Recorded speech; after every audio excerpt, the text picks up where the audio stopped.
புதுமுகங்கள்ங்கிறது வந்து எப்படின்னு கேட்டிங்கன்னா, ஒரு டைரக்டர் கம்ப்ளீட்டாக ஒரு கண்டென்ட் ஓரியன்டடா ஒரு டைரக்டர் மூவியாக பண்ணணும்னு விரும்புகிறவங்க வந்து புதுமுகங்கள் பண்ணணும். இப்போ என்னுடைய ஃபர்ஸ்ட் மூவி அவள் பேர் தமிழரசியில் கிட்டத்தட்ட ஜெய் தவிர 99% நியூ ஃபேஸஸ் தான்.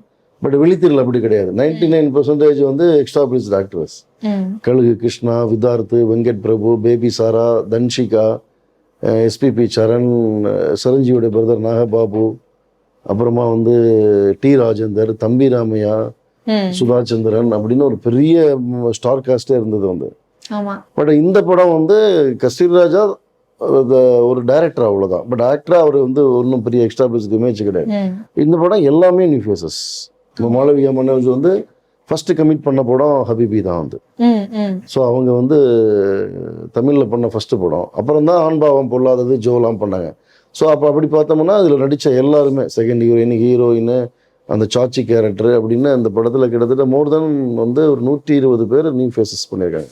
ஓகே சார், நீங்க சொன்ன மாதிரி இப்போ இதுல வந்து ஆர்டிஸ்ட் நிறைய பேர் இருந்திருக்காங்க, அதுல ஆர்டிஸ்ட் நிறைய பேர் இல்லை. ஆனாலும் அவள் பேர் தமிழரசியை கம்பேர் பண்ணும்போது விழித்திரை வந்து மக்கள் மத்தியில வந்து கம்பேரிட்டிவ்லி பாத்தீங்க அப்படின்னா கொஞ்சம் கம்மியான வரவேற்பு பெற்றிருக்கு அப்படின்ற மாதிரி சில பேர் சொல்றாங்க.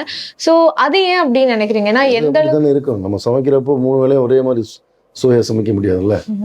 ஒரே அம்மா தான் சமைக்கிறாங்க, ஒரே செஃப் தான் சமைக்கிறாரு.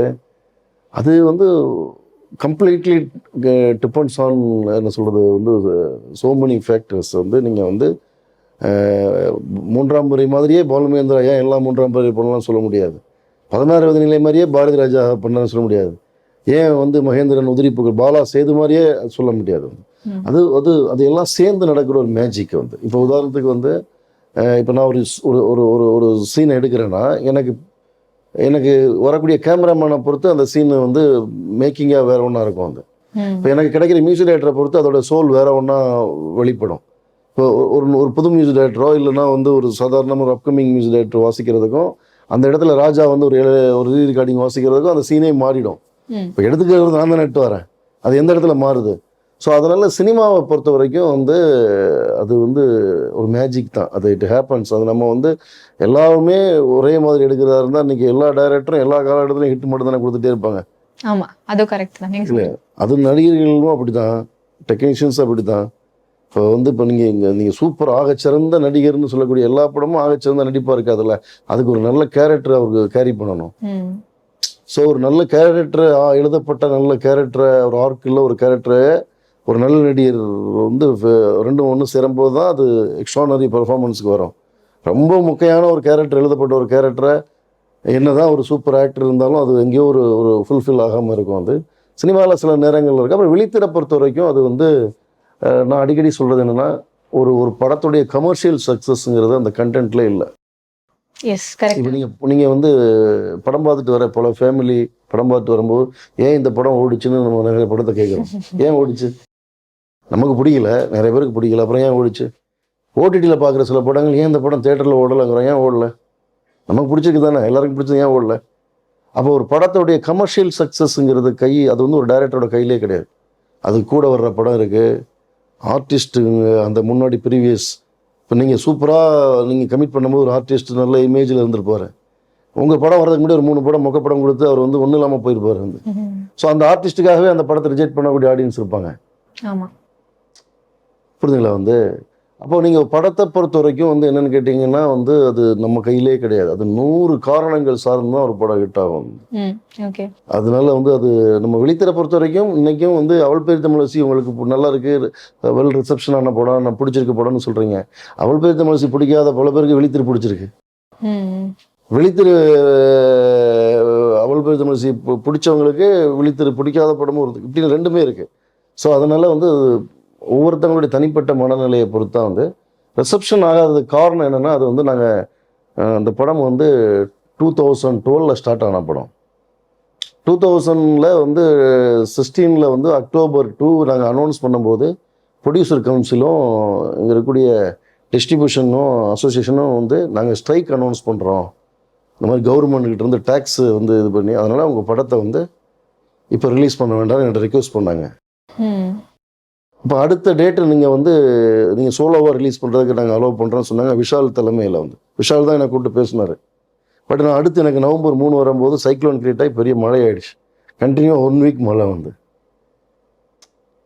ஸோ அதனால் வந்து நமக்கு வந்து நம்ம ஒரு வேலையை செய்கிறோம், அவ்வளோதான். இது ஹிட்டு ஃப்ளாப்புக்கு வந்து நம்ம பேச வேண்டாம். அது வந்து ப்ரொடியூசர்ஸும் டிஸ்ட்ரிபியூட்டர்ஸும் சம்மந்தப்பட்டவங்க. கிரியேட்டிவ் பீப்புளோ இல்லைன்னா அது நம்ம கையில் அது இல்லைங்கிறத நம்ம உணர்ந்தாலே போதும் வந்துட்டு. ஓகே சார், இப்போ நீங்க பண்ண படங்கள்லயே படம் முடிச்சதுக்கு அப்புறம், படம் பார்த்ததுக்கு அப்புறம் உங்களுக்குன்னு சில லேர்னிங்ஸ் இருக்கும். அதாவது மற்றவங்களுடைய படத்துல இருந்து நம்ம லேர்னிங்ஸ் பண்றது டிஃப்ரெண்டா இருக்கும். நம்ம படத்தையே பார்த்து நாம வந்து சில விஷயங்கள் பண்ணதை மாத்திருக்கலாமோ, இல்ல டிஃப்ரெண்டா பண்ணிருக்கலாமோ, இல்ல வேற மாதிரியாக பண்ணிருக்கலாமோ அப்படின்ற யோசனை உங்களுக்கு வந்ததா? இல்ல வந்து எல்லாருக்குமே வரும், எல்லா கிரியேட்டர்ஸ்க்குமே வரும். என்ன மாதிரி? நான் என் பழைய படத்தை பார்க்க மாட்டேன். நான் வந்து என்னோட படம் வந்தால் டிவியில் சேனலில் மாற்றிடுவேன். ஏன்னா எப்பவுமே கலைஞர்கள் வந்து அவ்வளோ ஈஸியாக திருப்தி அடைய மாட்டாங்க.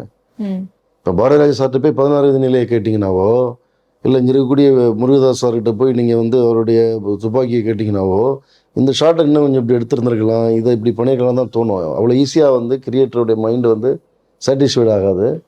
அதனால் லேர்னிங் ப்ராசஸாக வந்து என்னென்னு கேட்டிங்கன்னா வந்து நமக்கு ஒரு படம் பண்ணும்போதே சில லேர்னிங் ப்ராசஸ் வரும். முடிச்சதுக்கப்புறம்னு கிடையாது. வந்து படம் பண்ணும்போதே நமக்கு என்ன தோணும்னா வந்து இது இப்படி செஞ்சுருக்கலாம், இப்படி பண்ணியிருக்கலாம்னு தோணும். அப்படி இல்லை, அது சினிமாவில் வந்து அப்படி செஞ்சுருக்கலாம் அப்படின்னு செய்யும்போது அது திரும்பவும் அது வேறு ஒன்றா மாறதுக்கு தான் செய்யும். அது நான் சொன்ன மாதிரி தான், இட்ஸ் கம்ப்ளீட்லி பியூர்லி இது ஒரு மேஜிக் தான். இது வந்து அது எப்படி நிகழுதுன்னு சொல்லவே முடியாது. அந்த மேஜிக் சம்டைம்ஸ் நிகழும், சம்டைம்ஸ் நிகழாது. ஓகே சார், நீங்க சொன்னீங்க பல படங்கள் ரிலீஸ் ஆகுது, ஆனா அதனுடைய சக்சஸோ அதனுடைய ஃபெயிலியரோ நம்ம கையில இல்லை அப்படின்ற மாதிரி சொன்னீங்க. அதே மாதிரி பார்க்கும்போது இப்போ வர சில படங்கள் எல்லாத்துலயுமே வந்துட்டு சக்சஸ் ஆகுது, ஃபெயிலியர் ஆகுது. ஆனா அது எல்லாமே வந்து மக்களுடைய ரசனைனால அந்த படம் ஜெயிக்குது அப்படின்னு நினைக்கிறீங்களா? இல்ல அது எல்லாமே டைரக்டருடைய கையில தான் அது இருக்கு அப்படின்னு? சேர்ந்துதாங்க மக்கள் ரசனைய. இப்போ நீங்க வந்து ஒரு ரத்தினக்கல் கீழே கிடக்குன்னா அது ரத்தினக்கல்ல தெரிஞ்சவங்களுக்கு தான் அது கல் ரத்தினக்கல் ஜெம் இல்லையா? பியூர்லி அது ஒரு ஜெம் ஸ்டோன் அப்படின்னா இந்த ஜெம்ஸை பற்றி தெரிஞ்சவங்களுக்கு தானே அது ஜெம் ஸ்டோன் தெரியும், இல்லைன்னா அது ஸ்டோன், அவ்வளோதான். ஸோ ரசனை இல்லாமல் ஆடியன்ஸ் ரசனையை வளராமல் எப்படி இப்போ நல்ல படங்களை அக்செப்ட் பண்ணுவாங்க? ரெண்டுமே ஒரு பாயிண்டில் இணையும். வந்து அப்படி தான் நல்ல படங்கள் வரும்போது ஜனங்க வந்து அக்செப்ட் பண்ணுறாங்க. இப்போ ஹபீபி மாதிரியான ஒரு படம் வந்து 110 இயர்ஸில் தமிழ் சினிமாவில் இல்லை, அது ஒரு புதிய எக்ஸ்பீரியன்ஸாக இருக்குங்கிறத அவன் ஸ்மெல் பண்ணுறதுனால தானே அது புது படமாக மாறுது. இல்லைன்னா அது நான் மட்டும் தானே சொல்லிட்டு இருப்பேன். அவன் தேட்டரை விட்டு வெளியே வரும்போது சம்திங் ஃப்ரெஷ்ஷுன்னு ஏன் சொல்கிறான்னா அவனுடைய ரசனைக்கு அது போய் ஹிட் பண்ணுறதுனால தான் அவன் சொல்கிறான்.